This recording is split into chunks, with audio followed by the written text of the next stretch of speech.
নমস্কার, সুধা সাপ্তাহ সুব্রতয়ে আপনাদের স্বাগত জানাই। প্রার্থনা করুন উত্তরবঙ্গের জন্য, প্রার্থনা করুন উত্তরবঙ্গের মানুষ এবং সেখানকার পশু পাখিদের জন্য।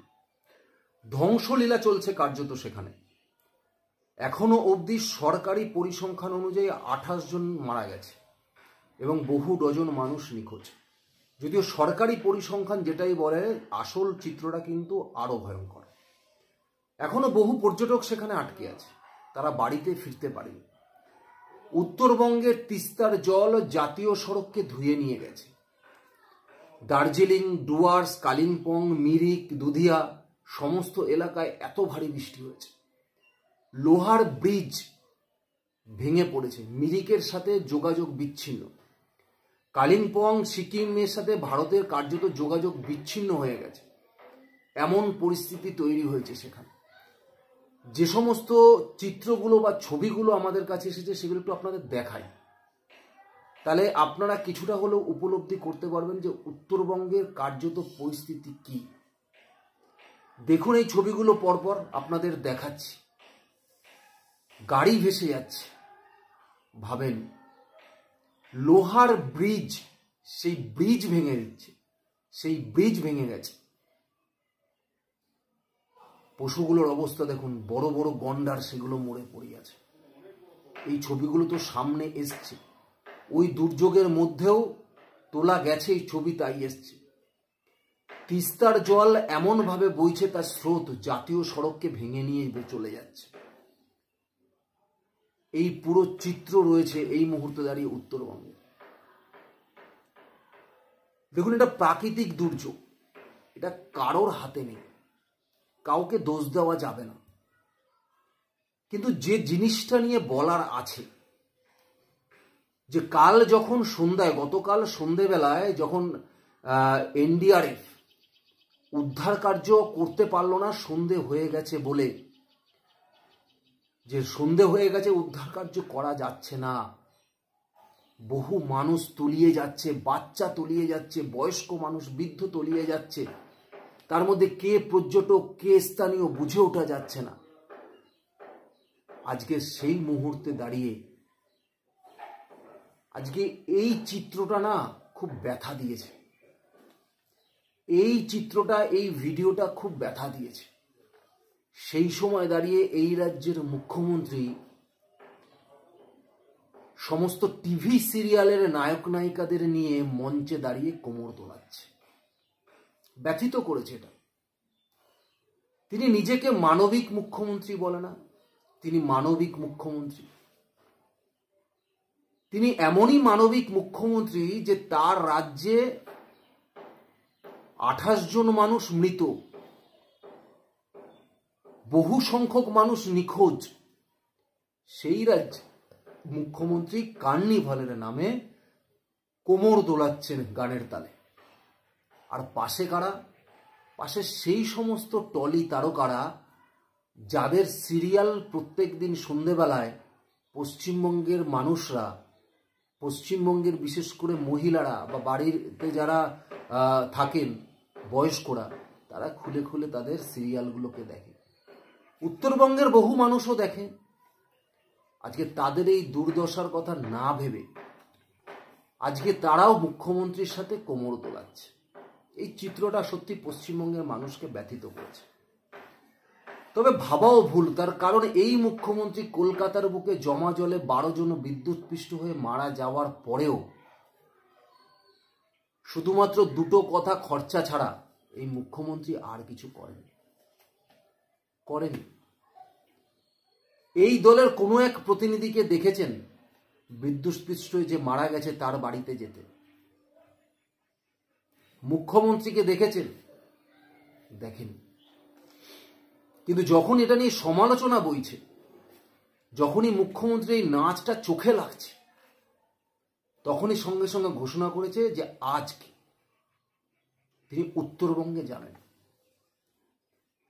এবং কুণাল ঘোষ কি বলছেন দেখুন। কুণাল ঘোষকে জানি আপনাদের অপছন্দ, আপনারা অনেকে আমাকে বলেন কুণাল ঘোষের বক্তব্য আপনি দেখাবেন না, কিন্তু কিছু করার নেই, কারণ দলের মুখপাত্র কুণাল ঘোষ। দলের যে কথা, মমতা ব্যানার্জির যে কথা, তার ভাইপোর যে কথা, সেই কথাটা কুণাল ঘোষের মুখ থেকেই কিন্তু মানুষকে শোনায়। সুতরাং তাকে না চাইলেও আমার দেখাতে হয়। কুণাল ঘোষ কি বলছে আপনাদের একবার শোনাই। নমস্কার। কুণাল ঘোষ একটি স্পর্শকাতর বিষয় নিয়ে একটা বিভ্রান্তি ছড়াবার চেষ্টা হচ্ছে।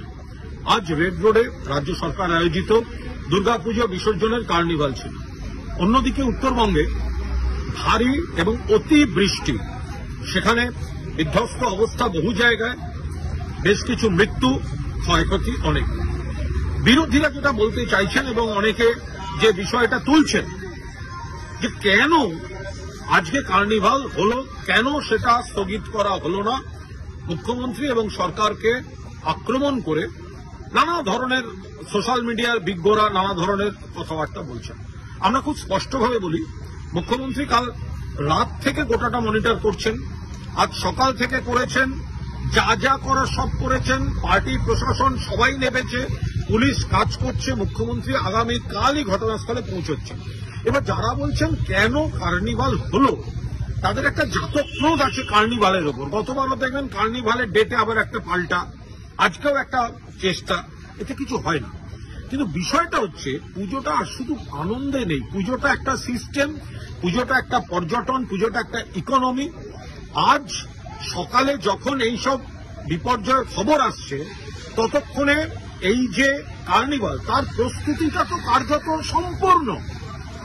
এতগুলি ক্লাব, এতগুলি সংগঠন, এতগুলো থিম, পাড়ায় পাড়ায় সেই অনুযায়ী লরি সাজানো হয়েছে, প্রতিমা উঠে গিয়েছে, দেশ বিদেশের প্রতিনিধিরা এসে গিয়েছেন, থিম শিল্পীরা নেমে পড়েছেন, রিহার্সাল হয়েছে, সারা পৃথিবীর বিভিন্ন দেশে টাইমিং দিয়ে দেওয়া হয়েছে, লাইভ হবে বাংলার দুর্গাপুজো কার্নিভাল। ফলে আচমকা কয়েক ঘন্টার নোটিশে স্থগিত করে দেয়া এত বড় আয়োজন, সেটা কি সম্ভব? কিন্তু সকলেরই মন পড়েছিল উত্তরবঙ্গে, যেটুকু না হলে নয় সেইটুকু করে আজকের অনুষ্ঠান শেষ হয়েছে এবং কাল উত্তরবঙ্গে রওনা হচ্ছেন মমতা বন্দ্যোপাধ্যায়। পুলিশ প্রশাসন এবং আমাদের পার্টির সহকর্মীরা প্রত্যেকে নেমেছেন সেখানে। আবার এখানে একটা এত বড় আয়োজন, যেটা পূর্ব নির্ধারিত এবং এতগুলি সংগঠনকে নিয়ে, ফলে সেটা আচমকা স্থগিত করে দেওয়া ইম্পসিবল ব্যাপার ছিল। যদি 3-4 দিন সময় পাওয়া যায় একটা কথা হয়, আপনি সকালবেলা সিদ্ধান্ত নিয়ে দুপুরের অনুষ্ঠান কিভাবে স্থগিত করবেন? ফলে এই ধরনের একটা কুৎসা, এই ধরনের একটা মিথ্যা এরা বিভ্রান্ত করার চেষ্টা করছে। মানুষ বুঝবেন, আমরা মানুষকে অত্যন্ত খুব স্পষ্টভাবে, খোলামেলাভাবে আমরা মানুষের কাছে গোটা বিষয়টা তুলে ধরছি যে মুখ্যমন্ত্রী ওদেরকে শেখাতে হবে না। অভিভাবক হিসেবে মুখ্যমন্ত্রী ঠিক যা যা করার তাই করেছেন, করছেন, মনিটর করছেন, নির্দেশ দিচ্ছেন, খতিয়ে দেখছেন এবং আগামীকাল মুখ্যমন্ত্রী পৌঁছচ্ছেন সেখানে। শুনলেন কুণাল ঘোষের কথা। তাহলে কুণাল ঘোষের কথা মতো মমতা বন্দ্যোপাধ্যায় যদি আগে জানতেন তাহলে কার্নিভাল করতেন না, তাই তো? এটাই তো বলতে চাইছেন যে যদি উনি একদিন আগেও এটা হতো জানতো, তাহলে উনি কার্নিভাল করতো না। কিন্তু যেহেতু একটা সময় হয়ে গেছে, খুব তাড়াতাড়ি সবকিছু জোগাড় যন্ত্র হয়ে গেছে, তাই উনি কার্নিভাল আটকাতে পারেনি বা বন্ধ করতে পারেনি। কেউ ওনাকে কার্নিভাল বন্ধ করতে বলেনি, কিন্তু কার্নিভালে দাঁড়িয়ে কোমর দোলানোটা, এটা একটা পশ্চিমবঙ্গের মুখ্যমন্ত্রীকে শোভা পায় না। অবশ্য ওনাকে শোভা পায় না এরকম কাজই উনি করে। দেশ বিদেশের বিভিন্ন চ্যানেলে নাকি লাইভ দেখানো হবে কার্নিভাল। সত্যি পশ্চিমবঙ্গের মানুষকে কতটা 4 অক্ষরের বোকা এরা ভাবে যে যা বোঝাবে পশ্চিমবঙ্গের মানুষ তাই বুঝে যাবে। অবশ্য ভাবার পিছনে তাদের কারণও আছে, কারণ এত চুরি, দুর্নীতি, তোষণনীতি দেখার পরেও পশ্চিমবঙ্গের মানুষ, একটা সম্প্রদায় বা একটা শ্রেণী মানুষ, সেই মাসের শেষে 1000 টাকা ঢুকছে কিনা দেখে নিয়ে তারা ভোটটা গিয়ে তৃণমূল কংগ্রেসকে বিক্রি করে দিয়ে আসে। তাই তারা জানে যে এই রাজ্যের কিছু সংখ্যক মানুষ ভাতা ভিক্ষাতেই ডুবে থাকবে, তাদের এই নিয়ে চিন্তা নেই। সুতরাং কে মরল কে বাঁচলো কোনো ব্যাপার নেই, মমতা বন্দ্যোপাধ্যায়রা নাচার কাজে নাচুক, কারণ ভোট কিভাবে কিনতে হয় মমতা বন্দ্যোপাধ্যায় জানে। তাই কিন্তু এদের এত জোর। যদি আপনারা আপনাদের সিদ্ধান্তটা একটু পরিবর্তন করতেন না, এইসব জোর, পরনে প্যান্টটাও থাকতো না, জানলা দিয়ে পালাতো সব করে। উত্তরবঙ্গের প্রতি যদি এতই দরদ থাকে, যেখানে দাঁড়িয়ে যে উত্তরবঙ্গ একটা রাজ্যের রাজস্বকে একটা বড় অংশ উপহার দেয়, যে উত্তরবঙ্গে বছরের পর বছর মানুষ শুধু পর্যটনের জন্য ঘুরতে যায়, সেখানকার পর্যটকদের টানে। আজকে সেই উত্তরবঙ্গের ডেভেলপের জন্য আজকে মাত্র 880 কোটি টাকা।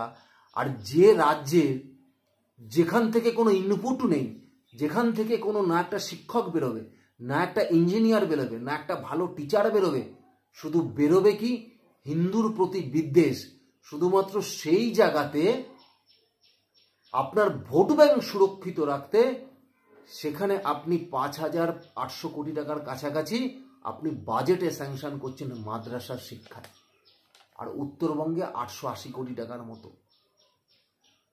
এরপরেও আপনি মানুষকে বোকা বানাবেন। যেখান থেকে আপনার রাজস্ব ঢুকবে সেখানে আপনি 880 কোটি টাকা ইনভেস্ট করছেন, বরাদ্দ করছেন। আর যেখানে তৈরি হবে মৌলবী, যেখানে তৈরি হবে হিন্দু বিদ্বেষী, শুধুমাত্র আপনার ভোট ব্যাংকের কারণের জন্য, কেনার জন্য, সেখানে 5,800 কোটি টাকা, 5,500 কোটি টাকার কাছাকাছি সেখানে আপনি বরাদ্দ করছেন বাজেটে সেই মাদ্রাসায়। এরপরেও দাঁড়িয়ে আপনার এই মুখোশ আড়ালে, যে মুখের আড়ালে যে মুখোশ আপনার রয়েছে, সেটা পশ্চিমবঙ্গের মানুষ যার কবে বুঝবে আমার জানা নেই। যত তাড়াতাড়ি বোঝে তত তাড়াতাড়ি মঙ্গল। ধন্যবাদ, নমস্কার।